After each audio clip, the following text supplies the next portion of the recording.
So today we're going over assessing progress, clients' results on the scales and clients' results in books, and different kind of outcomes and different things that our scales tell us, I suppose, and assessing, is it a good result or is it a bad result, and making decisions on moving forward. So it's been results time, it's been 6 weeks, everyone's getting weigh and measures. We weigh and measure our clients every 2 weeks in here, and we need to be able to give them accurate information about the progress of what's happening and what they're going to do moving forward. Now the bio scales that we use, I need to turn that music down, it's distracting me. Bio scales that we use are a little bit tricky to understand if you don't understand exactly what's happening within your body. So I've seen a couple of my PTs give somebody the wrong information, even just this year, because they didn't understand the bioscales and they've used pincers before. So if you're using body fat calipers and standard scales on a measuring tape, that's going to be completely different to using a set of bioscales which you hold, which tells you your body fat, muscle mass, water readings and stuff like that. So we have, this is my folder of just some of the one-on-ones. And I wanted to go over a couple of scenarios and ask what each of us think would have been the right advice to give to that person. Right, so what I want to get at is, for my guys especially now, we used to need a bioscales. For anyone who's using bioscales that read body fat and muscle mass, you need to understand what's happening within someone's body to really be able to explain whether the results are right. First thing I want you to be thinking about, if your client is here to lose weight and wants to be smaller, wants to be fitter, wants to be tighter, the number one thing we need to be looking at is weight on the scales, number one. A lot of people come in here and want to focus on a body fat percentage that an electrical piece of kit is telling you, and they lie their whole hopes on that number telling them that their body fat is down. Now, on bio scales, if someone has been, say straight after Christmas, January is a perfect time, everyone's been overeating over Christmas, we've been drinking, we've been eating a load of shit. At that time we're probably at our fattest, at our most unfit, and we're filled up with excess carbs, sugar, calories. At that point, if you get on some bio scales, your muscle mass is going to read at its highest that it's probably ever going to read. And now my bio scales say muscle mass. What muscle mass is, it isn't the size of your muscles and actual slabs of muscle, it is the energy within those muscles and the area that those muscles are filling, as in muscle mass. So I always do my little drawings to say, if you imagine your muscles, if we took the skin off it and we look at it like a steak, and we have muscle fibres, in between those fibres we have bubbles of energy, which is glycogen, and we get our glycogen mainly from carbs. So if we, after Christmas, are filled up with glycogen bubbles, we get on that scales and it tells us muscle mass is whatever it says. If we then put this person into a calorie deficit and ask them to start training, when we're training, we are using energy. We are using our glycogen bubbles, they're popping in effect, not like actually for all the fucking science geeks. I hate saying stuff like this, I'm going to have some proper geeks on the case.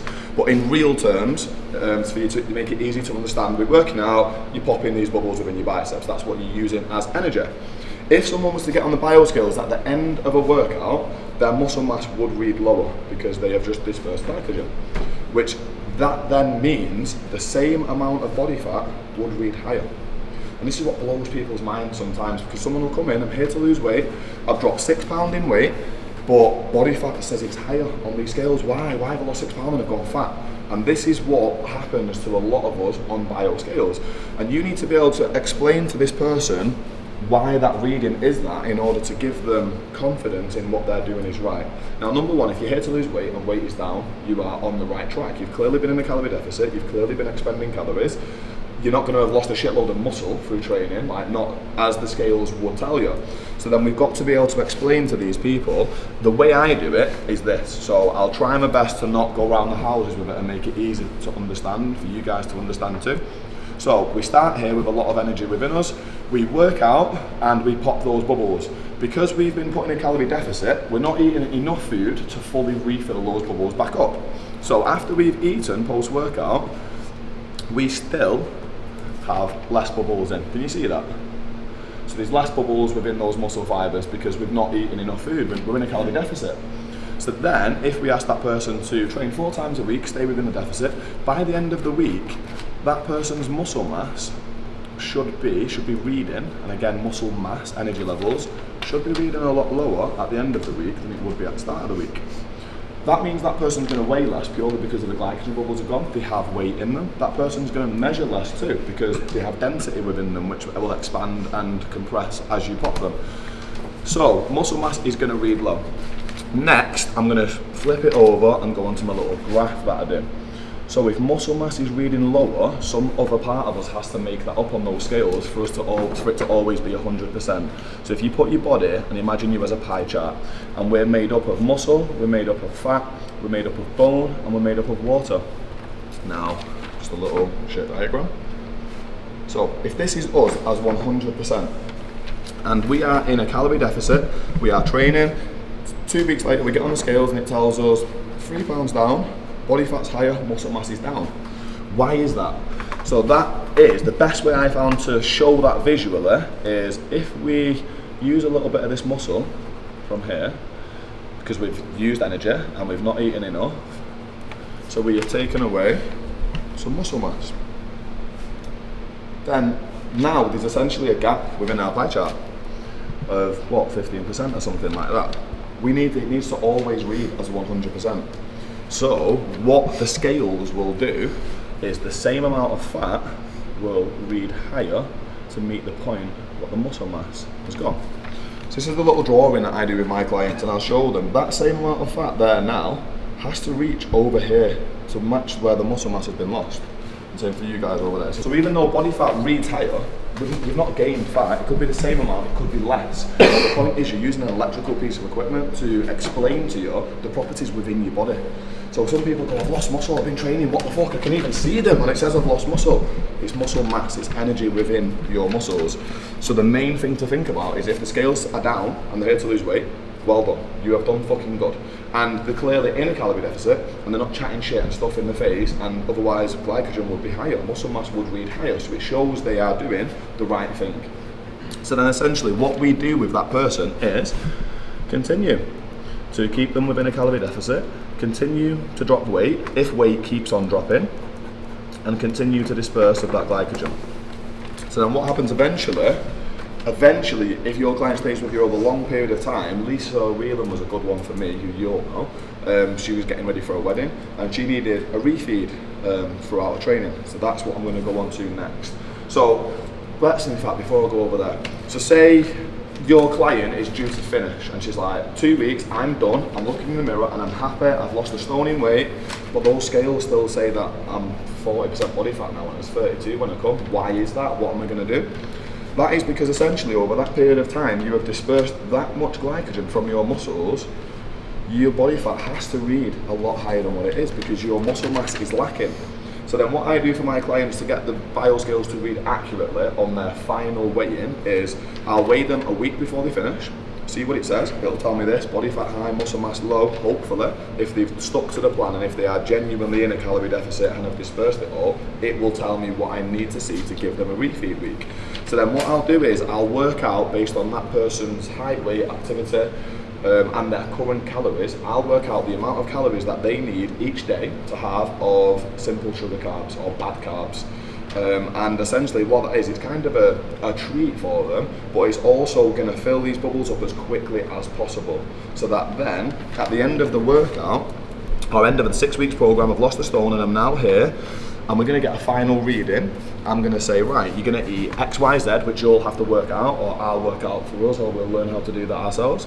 You're going to eat X, Y, Z for the next 5 days, and then I'm going to put you back on the scales. Now that brings us back to our pie chart. Because we have then eaten a load of carbs, our muscle mass is going to read higher, because we've filled those bubbles back up.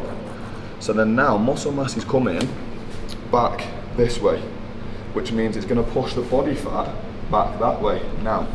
So then at the end of it, after having the refeed week and filling all of those glycogen bubbles back up, so we're back here, your weight will bump up a little bit because you've replaced glycogen, you've replaced energy within your body. Your measurements will come up a little bit as well.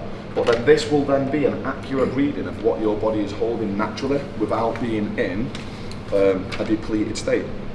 Now, this is where people start not liking reality really, because when you're here, you weigh less, you measure less, and people like that because that's their goal, is to be the lightest as they possibly can. But what we need to understand too is all of that weight lost isn't fat. you've not lost 6 pounds of fat, you've probably lost 3 pounds of fat, 2 pounds of glycogen and 1 pound of water. The glycogen and water, you're going to put it back on.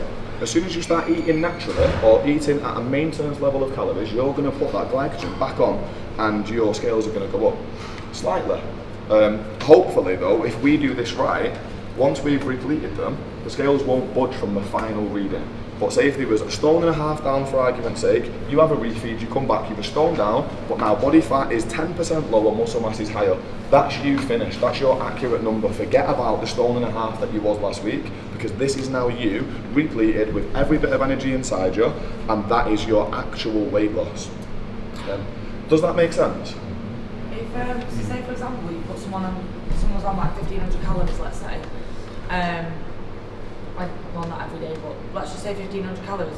For a week, what calories would you put them up to, like, just as an example? Right, on a refeed? Yeah. So what I do is I tend to go to 50% of their current calories as carbs. So if they're on 1,500, I'd say you have 750 grams of carbs. So it's 750 calories of carbs every day. So I then divide that by 4 grams and then work it out that sense. So I always say 50% of your daily intake will be bad carbs and work it out like that. So I did it for Olivia. She had last night 60 gram of Ritos with a protein shake straight after. She had protein pancakes this morning. That's because she got on the scales last night. She goes on holiday today and this had happened. She's like, why the fuck's my fat up? What's going on? Her proper panicking because the scales are really important to her. So I was like, for fuck's sake.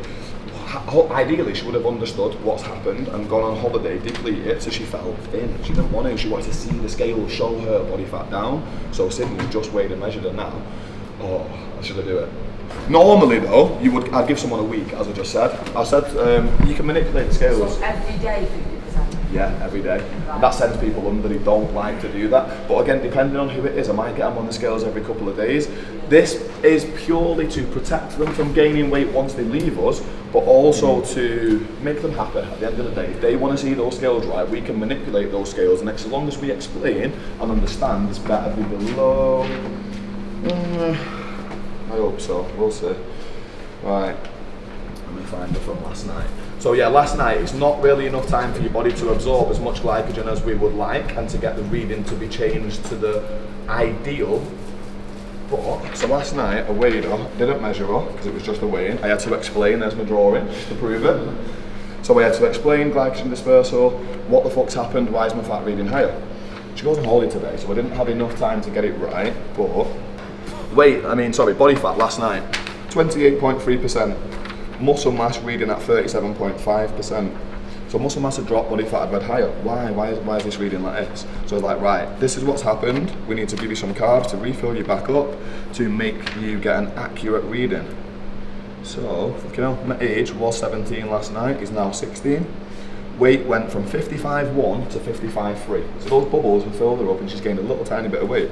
Body fat last night was 28.3, today 27.3. And muscle mass last night was 37.5 and is now 38.1.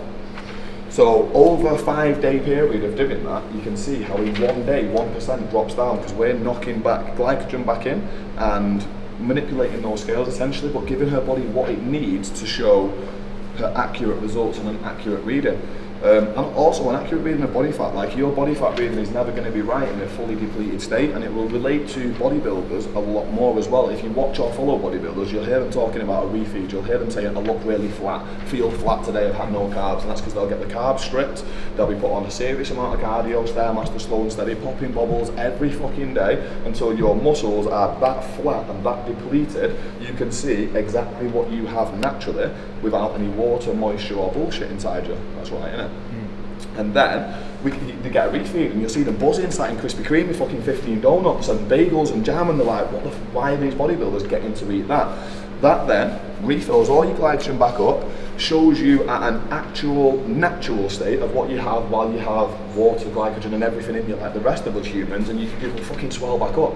Instantly post-com, bodybuilders gain like a stone, 2 stone, don't they really? Because they've been that depleted for that long. As soon as they eat something bad, your body sucks all of these bubbles out of you. So we've essentially had a mini refeed. Now let's flip that to the other side. I want to gain weight. So now if someone's trying to gain weight, gain muscle, gain strength, they're going to need to be, I put this away, in a calorie surplus. We need a little bit of paper, don't we? No, I'll go back to this one. So how we gain weight, how we get fat, or how we gain muscle mass is by in a calorie surplus, or essentially overeating. We're eating too much food and our body has to store it somewhere. So if we go back to the original, we come back after Christmas and we've got filled up glycogen levels. The person says, I want to gain weight. They're in good nick and we can put them in a surplus safely without them getting fat and being unhealthy. So we're going to put them in a calorie surplus in order to gain weight. What they're going to do is eat more food than their body needs and they're going to expel less calories. So if someone's trying to gain, most of the time people who are trying to gain weight struggle eating anyway. That's why they're fit, that's why they want to gain weight. So if you get that person burning too many calories, they're going to have to eat too much food. It's probably going to be not maintainable for them. So you've got to be very careful with the weights and exercises that you are selecting for people who are trying to build. Also, that person has to overeat. So after their workout, we're giving them calorie surplus, which means their glycogen bubbles will surpass their muscle mass. And then usually, if we put some extra lines in here, we have a layer of like myofascia, it's called, and you can't really see what I've done there now. But we have muscle fibres, and then we have a layer, I don't even want to say the word because some fucker will correct me, but I kind of just said it a little bit then, I know what I mean. And then if your glycogen comes out of your muscle mass, it will be stored as excess body fat most of the time. What we then have to do is use this excess body fat or this excess glycogen that's being stored within our body throughout our workouts to cause damage to muscles.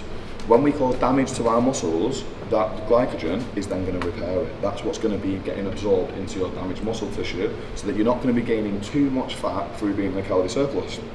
You will always gain a little bit of fat. For every pound of muscle you gain, you're going to gain half a pound of fat. Realistically, you're not just going to be able to gain lean quality muscle, but you have to keep your calories, type of food and cardio in check to make sure that you're gaining quality weight from it.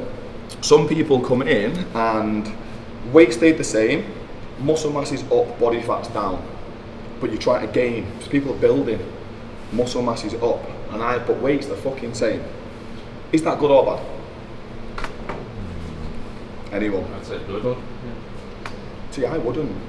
It's maybe good for body composition, and again, there's no right or wrong with this. This is just my personal opinion, and this is why these things are good as well, to hear everybody's different sides of it. So to me, if someone comes to me to gain weight and they get on the scales and the weight's the same, it's not good. You've not gained no fucking weight. So you might have better body composition. Is that what that person wanted?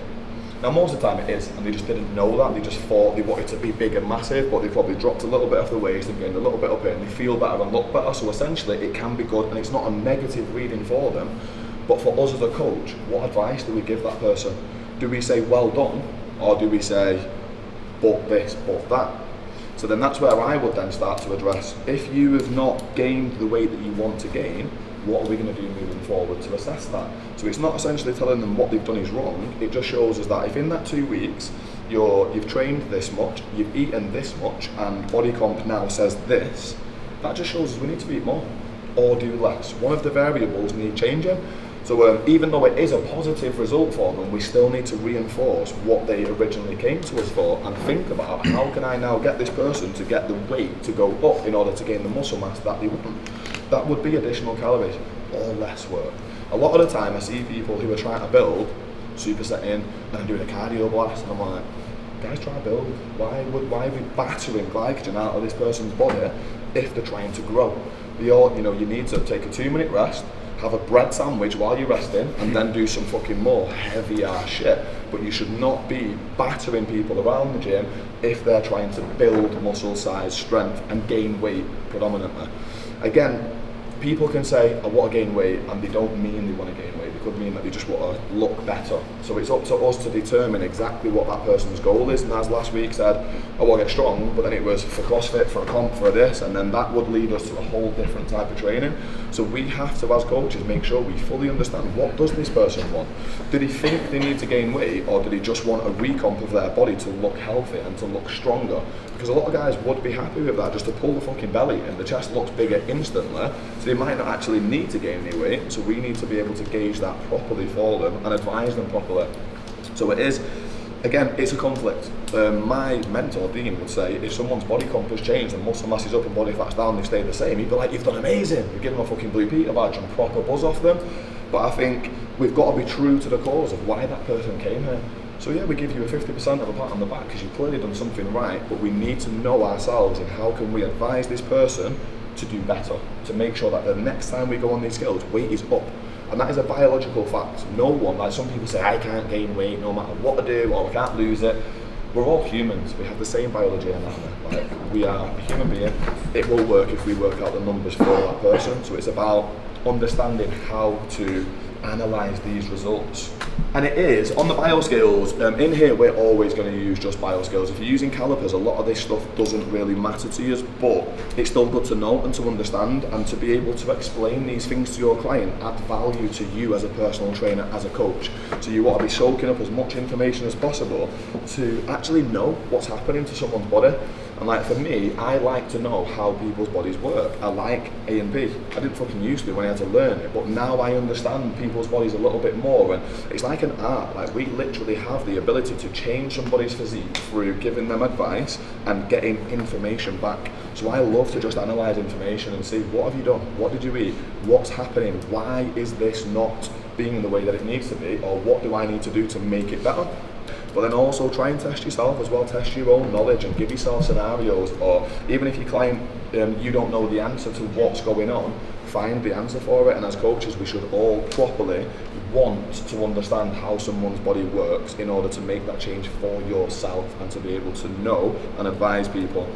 One of the best comments that I get is, oh, you know your shit, don't you? People separate me from another personal trainer, or if someone comes in here and says, I've had PT before, and they never said that, that makes me buzz. That to me makes me stand a little bit higher than the fucking rest of them. And that instantly gives me an ego boost. Like, fuck them for a minute, I'm now buzzing like I am the better PT.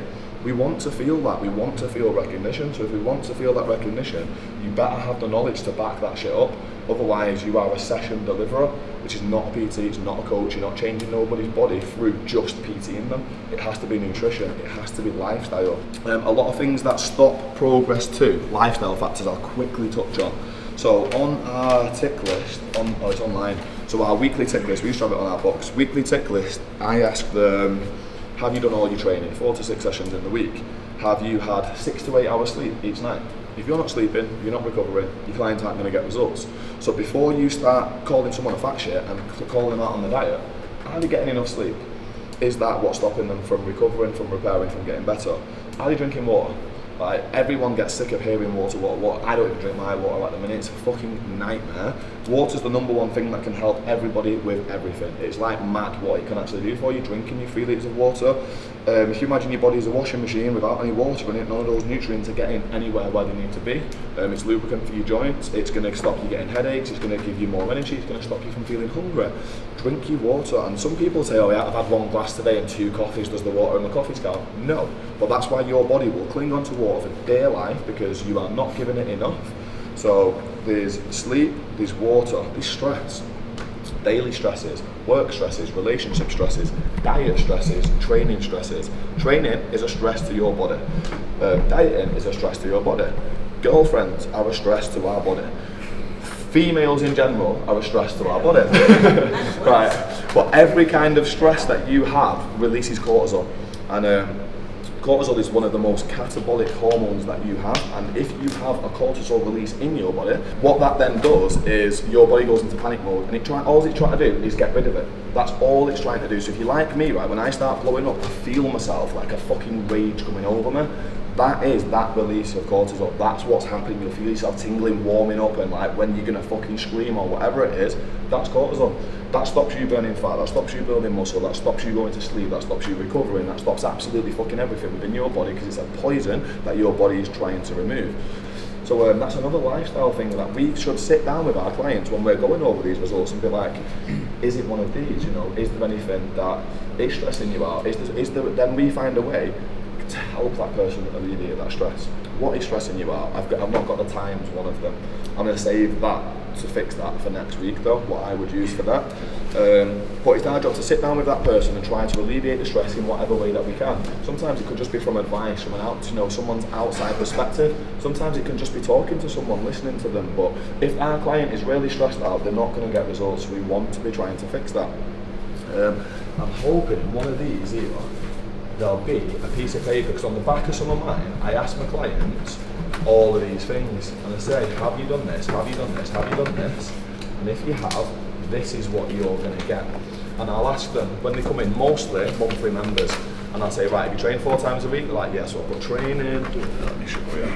So, I'd write training, and then water, and then sleep, and then stress, and then diet or calories, diet slash calories. What else is there? Just for the video's sake, I'll leave it at that. So with my monthly members, when they come in, they say, I've smashed it, I've done everything that you've asked me to do. So I'll go, right, training 4 times a week, yeah, tick. Water 3 litres every day, they go, maybe 1 litre. I'll be like, all right then, what, 1 litre every day for 4 weeks? They're like, yeah. So we'll go, right, 30% on your water. Sleep, you get 6 to 8 hours. Oh, I never sleep, got a baby. I'm like, yeah, but how often do you get 6 to 8 hours sleep? 3 out of 4 nights. I'm like, okay, cool, 50% on sleep. What about stress? This is where some people will just offload, or some people will say, no, I'm okay. So gauge that on whatever it is. Let's say this person, for argument's sake, no stresses, life's perfect, lucky person, 100% down on there with a tick. Diet and calories. This is where you go, good Monday to Friday, but weekends, you know, just don't track and right, well, you ain't gonna get shit. That's just instantly straight away. But then some people will be like, no, here's my fitness pal, and they will show me every single fucking day. If they can't show me every single day of 16, 14, 16, 14, or whatever their calories may be, they cannot tell me 100%. So I tell them all, I want people to come in with every bit of this and go, right, done everything you fucking asked for, everything, show them the results. And when people come in and do that to me, I get a buzz. It kind of scares me because I'm like, shit, this is now on me. This person has done everything that I asked them to do. So then what I do is, let's say diet and calories was 100%. I then look at this and I go, right, so we've trained, stress, diet was 100%, 30 here. So if you get £2 per week for being bang on, if you're a healthy person with no underlying health issues, if you get £2 a week in 4 weeks, that should be £8. You was 30% on water, 50% on your sleep, so you're gonna get £4 to £6. I fucking love doing that, right? Literally 90% of the time I do that, we get on the scales and I am right. And then I look like God to that person. I look like I control your fucking body. And there is nothing better than understanding and being able to explain to someone and show them how they have done what they have done. It shows that you know your shit, but also it's fucking, it makes you believe in yourself that hell of a lot more as well, to be able to understand that and control that. And also in the other sense, when I've done this with people and they go, training and diet's bang on, and then I go, right, what about your sleep, water, stress, and they go, oh right, shit, I didn't know. Well, that is why you've only got £4 instead of 8, because it is not just training in the gym and your diet, because there's a lot of lifestyle factors that can be affecting your body to lose weight, to build muscle, to burn fat. So if they're supposed to get £2 per week, what did they get? Go over this with them and you will be able to see why. And you'll be like, you know, and it will help you as a coach to understand your person, understand where they're struggling. And if you can help someone alleviate their stress, give them a work schedule, give them a timetable, give them home workouts, give them something that's going to help them get better, you then have that person for life. You've then not only changed their body, you've de-stressed them, which then means they're going to have a better quality of life, they're going to have a better time with the kids, with the partner, with the family, with whatever. That's what we want to do. No one comes here for PT purely to look good. We might think we do, we're all vain as fuck, but when you think of why do I want to look better, insecurity. Why am I insecure? Because this knobhead called me fat when I was in school. And like, you know, we have these issues that we all have to why we want to better ourselves, and if we can address the root cause of that, understand someone's body and be able to advise them the right way, we're doing our job better as a coach. Right, we'll move on to assessing results in terms of training. So I picked up a couple of books at random here. I hope these books are fucking right now, team. So that's how we would assess and advise our client based on scales and what them scales read. Again, there's a load of different scenarios with that, but if you think about each thing what I've just said, it should answer pretty much every scenario that you're going to get in terms of weight down, weight up, muscle mass up, body fat down. You should now be able to understand or have a little bit more knowledge about why that's happening. Next, you need to be making sure that your clients are progressing in terms of training. So I've got one of mine who I know has progressed, but then I've picked Nat Thompson. We should review him. I imagine that's done really good. Kaylee B. Excuse me. And then Kirsty. Is that yours, Brad? I don't know, it just says Kirsty there. Okay. Cool. So, again, put myself in the firing line here now, team. We'll go with Kirsty's first. Right, so everyone gets a book, training book. They start and we write session 1 down in it, and we track absolutely everything that we do. And that's because our client will keep this when they're done. They can continue it on their own or learn and know what they've done. But then also we are smashing it. We're that busy, right? We've got fucking 100 clients each and we won't remember what they do. So every single session for me, I have to go in my client's book and have a look. What do we do? Right, this is where it was. And now I'm going to beat it. Now we have to progress on this session. Now we addressed that a couple of weeks ago, so I'm not going to go over the repetitiveness of it, but if we're here to make sure someone's getting better and stronger and someone wants a nicer bum, then you better be using those bum exercises a lot and you better be getting better at them. Right, so session 3, hip thrust and glute bridges, level 2 band, no weight, just level 2 band. And when I went up here then, it was 40 kg, glute bridges, 40 key and level 2. Yeah. So just a simple example of from session 3 to session 10, she's now got 40 key on that bar. So then if Kirsty wanted to ask about her progress, we can show her. And if her ask could only handle level 2 band at the fucking start, because I guarantee he killed her, now it's handling 40 kilograms with a level 2 band, I guarantee you her bum looks better because of that. That's the muscle she's used, and she's now stronger at it, which means they must have grown and adapted in some way. And when we do that and progress on a target muscle that we want to focus on, it will look better to justify the improvements in the book. KDD. Let's see. Session 1, wide leg press, 10 reps, 3 sets, 20k. Superset with close leg press, 3 sets, 20k. Cool. So she was a brand new beginner, wasn't she, Kayla? Yeah. Brand new beginner. Nathan was brand new in the gym at this time as well. So she should have now done 12 sessions, 6 weeks. Not quite coming up, no. She's on session 9, yeah.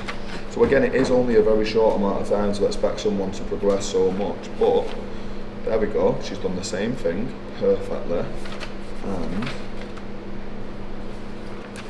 that's so good to see. Perfect. Right. We start. Wide leg press, superset, close leg press. 10 reps, 3 sets, 20k on them both. Session 8, wide leg press, close leg press. She's now up to 15 reps on each with 30k on each one, up 5k from week 3. So he's already tracking progress on there. That's perfect. I've not pulled the books out yet, so I was like, fucking hell. I've got a good team. Again, making sure that we can assess our clients' progress in books. Let's have a look. Lauren was a nightmare. She's trained forever, cardio bunny, loves cardio. Lauren was the perfect example of this, right? She was fucking depleted to fuck her body, and she would refuse to eat the refeed, refuse to eat a normal amount of food to let her body fill back up to the normal level of glycogen. So she was constantly in the state needing a refeed. Her body wasn't changing, even though she was training 7 times a week, killing it and eating 1,000 calories. We've had to fully reset her, put her on 2,000 calories to start with. She gained weight for the first couple of weeks while we were resetting her. And we started her, I want to go to her squats. So she always struggled getting full depth on squats. So I know last week we showed you touch reps. I've been focusing on touch reps with Lauren. And it's getting that depth. She didn't want to do it. 3 sets, touch reps there, back squat, 40k. And then, we got her on to 50, yeah. Brad, touch reps, 45k following week. Touch reps, 45k again. Session 8. And then, build up to 50k touch reps, there we go. She started lighter and we're building her up and building her up, showing that her muscles that she wanted to focus on and wanted to progress are getting stronger. We've got to analyse someone's results and performance in the gym as well as analysing what the scales are going to say, and we need to be able to advise and instruct our people based on their performance results too. Someone wants to get fitter or someone wants to get stronger, we have to be able to advise them how to get there, and that is not just going to be repetitiveness in the gym and trying it and you're just naturally going to be stronger, because there will become a point where I tell her, right, 52.5 touch reps, and she'll do it and she'll hit the fucking deck because she's not strong enough now to get that extra level. What would I then do? So Lauren's goal, I'm going to just throw this out there, Lauren's goal is to strip body fat, essentially. I've had her on recomp calories, so she's not in a deficit, we're just turning body fat into muscle, essentially. And I'm trying to build strength on her and get her stronger in order to progress tightening, toning, building some muscle in there while giving her the shape she wants. if me and Lauren hit a wall and next week she can't do 52.5 on the touch reps, what should I do? Anyone? Change The reps. Yeah, change the reps.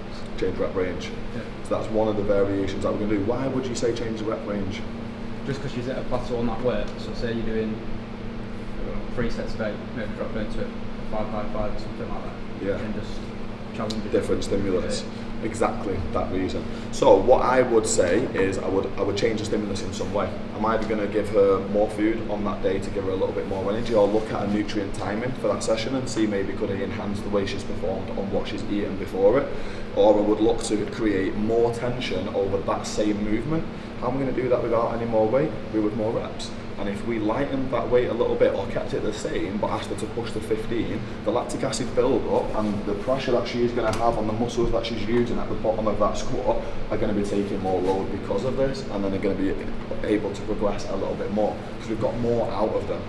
It's up to us to decide what are we going to do with our person. I can't get her higher than a 90 key hip thrust and she wants to build this ass, and you know, we've got to show progress. How are we going to do that? And we need to analyse our person, we need to analyse their diet, we need to analyse their performance, and we need to find a way to make sure that she's getting that 52.5 up by the time that she wants it up. That is our job. We need to understand people's anatomy, we need to understand people's body, and a lot of it, if you ask questions to your client, if you look over their performance, and also if you just look back in your own books, I look back in my books from fucking college a lot. I look in the PM1 books a lot just to get a refresher on the basics. Because a lot of the time it's just the fucking basics, and we can be watching YouTube videos, Instagram, and we can start getting wrapped up in someone doing one-legged goblet squats because it's for stability of this and that. Fuck off, you know, it's not needed. It's just, most of the time it is the basics and understanding someone's body and the pressure that we can apply to their body in order to make it progress even more. Please, always, everyone watching, you guys, make sure you're always up to date in your books. And I'm really good, that's the first time I've done that this year, I've been that busy. And I've done it fucking live on that, so it's a good job, we're all bang on point, team. Anybody have any questions on anything that I've gone over just there? Are we all good? You got something for me? So you get a client, skinny but fat lads, they want to get bigger arms but they want to lose the belly as well at the same time. How do you talk them into doing the right thing rather than Getting just a mental game with them? This is a difficult one. So that one's going to be client dependent. I think you're one of the best people for that. Lewis is a million different people. You'd be so surprised that this guy is the wildest nut job ever, but then he'll be sat with Dave with chilled with a cup of tea. Just like, who the fuck's this guy over here? Like, and it's being able to have what you have. That's how you would do that. I'm the same. I can speak to a 16-year-old or a 60-year-old and I both think I'm the best mate. Obviously to one of them I'm chatting shit, or I'm not. I'm just being a clever fucking person and using my personability, if that's a fucking word, in order to relate to them. You know, that's what you've got to do. So what I always try and do with my content, with my information, is I try and make it relatable to the people that are my target market. So a lot of my stuff's different than what you're going to see James Smith PT put on there, because he's very stuck up and posh and he's probably got an upper class kind of clientele. I want to make it relatable to the people that are like me. So when I talk about, instead of going over a weekly calorie deficit and then fucking up at the weekend with big long degree level words and boring people with bullshit, I'm going to explain to them, if you start sniffing lines of pizza on a Saturday night after leaving Dirty Martinis, we're all going, oh yeah, because every single person has been in that fucking takeaway after being in Dirty Martini, and then they can relate to what I'm talking about in order to make them understand the level of calories you're consuming that night. Whereas if someone stands there looking all prim and proper, speaking big long words, I instantly switch off. I'm done. I'm bored of it. So I try and make my content relatable to everyday people that are not fitness people. So I'd say in that sense, you need to make what you want him to understand relatable to him. And I've used words, terminology that ever that person was, what he was like. He was a loud one, you know, one of them. I'd give it him in a sense like that. But some people think I just put the most random shit out. Like a lot of my posts that I've properly thought out. Sometimes I'll do them 4 or 5 times before I think that's right, because I'll get one word wrong in it. And then the point I'm trying to get across is always a subliminal message. And some clever people will say, it's mad how he's on there ballooning, going sick, but makes so much sense. And that's because I'm still having a rant. Like yesterday, Holly's one literally messaged her, I was like, I'm fucking fuming and putting a finger on here to call everyone a cunt. That was the main thing. You're all fucking cunts. But also to address the issue of surgery is non-maintainable, and all of the things that I got across. And when I'm reading through my comments now, by me being relatable to my fan base who like me, who buzz off me ranting and shouting and doing whatever, I still give them information based on BBL, based on boxed up bodies, based on having to maintain what it is. So it's a lot more than just a rant, it's a lot more than just the main thing that you might see. There's always a message behind what I am trying to put across, and I just think, how can I get that to relate to people like me? And one last example I'll give you is, I was watching that James Smith the other day. I was proper pissed off. He was all over the news as well. We got about 100 messages in the morning, like, that should be you on This Morning Britain. For fuck's sake, I'm fucking coming for This Morning Britain. But anyway, one of his videos, right, and he says, and he's dead posh, right, he speaks really well spoken, like fucking London posh kid, and he says in one of his videos, pretty much everybody you meet these days have had a personal trainer or some kind of diet plan or some kind of this, and my instant reaction was, everyone you fucking meet.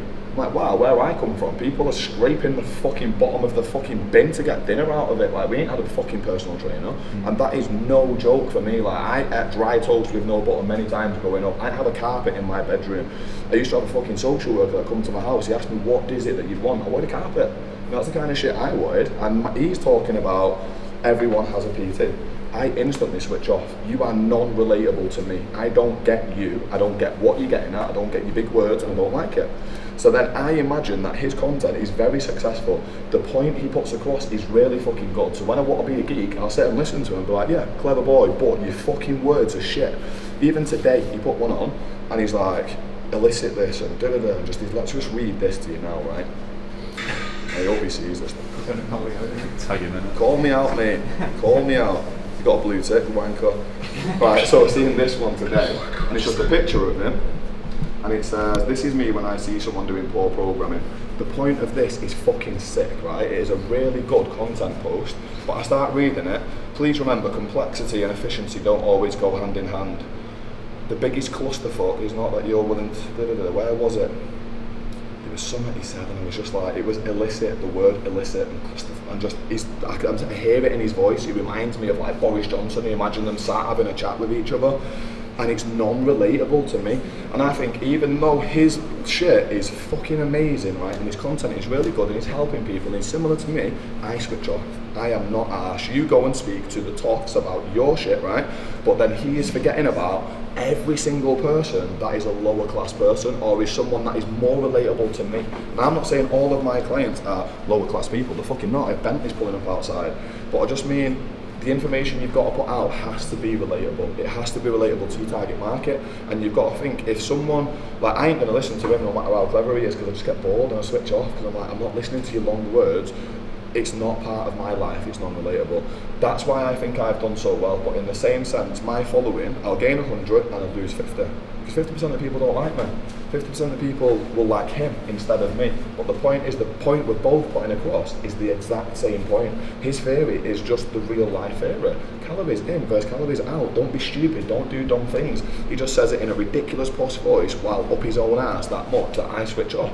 But if you was to come relatable to your guy who you've got, and you was to just think, like, who is he as a person, what does he do, what is he into, and how can I give him an example of something that he will relate to?